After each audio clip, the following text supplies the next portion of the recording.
Hello everyone and welcome to this second English language lesson. This week again we're going to be focusing on language paper 1 question 2. The reason for maintaining a focus on this question for a couple of weeks is because of how important the skill of doing a language analysis question is. Now whenever you see this keyword here, whenever you see the word how in a question, you know that you should be doing three things in your answer. You should be doing Q, L, and A. Q, you need to be identifying quotes. Quotes are key because that's our evidence. L, you want to be looking for language features. So they're metaphors and similes, onomatopoeia. They're anything technical that you've learned that you can identify in the quotes that you're using. And then the last one is you want to analyse the quote itself. You want to explain its relevance to the question. Now, if you've read the extract for this week, it's asking you to consider how the mountain area is described within the extract. So how is the mountain area described? The first thing you want to do is to read back through the extract and to highlight 3 or 4 quotes that are relevant to A, describing the mountain area, and secondly, contain some interesting language features that you can go on to analyse. I'm going to take you through one example here, and I'm going to show you how an analysis of this quote, how it can pick up 1 to 2 marks, 3 to 4, 5 to 6, and then how you can write a really good analysis that will get you almost top marks on this question. So let's have a look at the quote together. The quote is, "The sun has flattened the land into submission." Does it describe the mountain area? Yes, it does. We've got the predominant weather in the area at one particular time of the year. It's directly referring to the land itself, so this is the mountain area. And then there's some really interesting words and some interesting language that's used to describe the mountain area. So this is one quote that I would look at.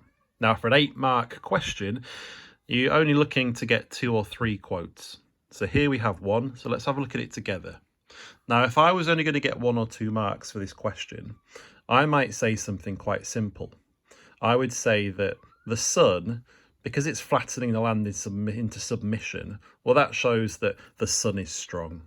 So my analysis might simply be the mountain area is described as the sun being quite strong, that it's broken or destroyed the land.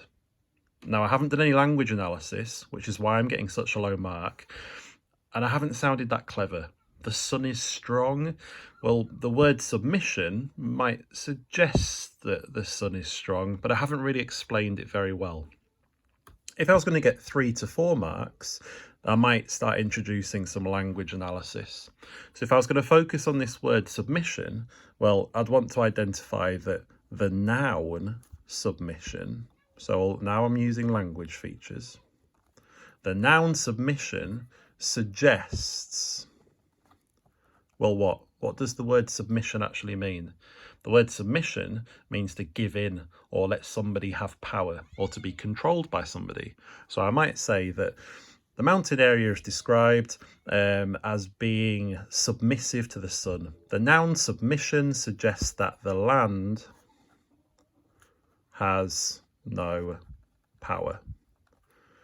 So we've gone from talking about the sun is strong to now actually thinking about what the word submission means. We've identified what type of word it is, and we started to explain what that tells us about the land, that the land has no power.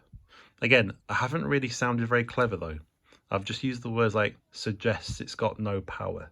I've not really talked about this word submission in really clever language. If I was going to get 5 to 6 marks, I'd do all of this up here. I'd talk about the noun. I'd suggest that the land has no power, but I might start to bring in some other analysis. I might start to talk about this word flattened. So I would suggest that the word flattened is a verb. I might explain what type of verb it is. So it's a negative verb in this sense. And if something is flattened, I might say that it has connotations of being beaten or connotations of being dominated. by the sun, and then I'll add my submission as well. So my answer might sound like this. The author describes the mountain area as being an area of land that has been flattened. The negative verb flattened has connotations and suggests of being beaten and dominated.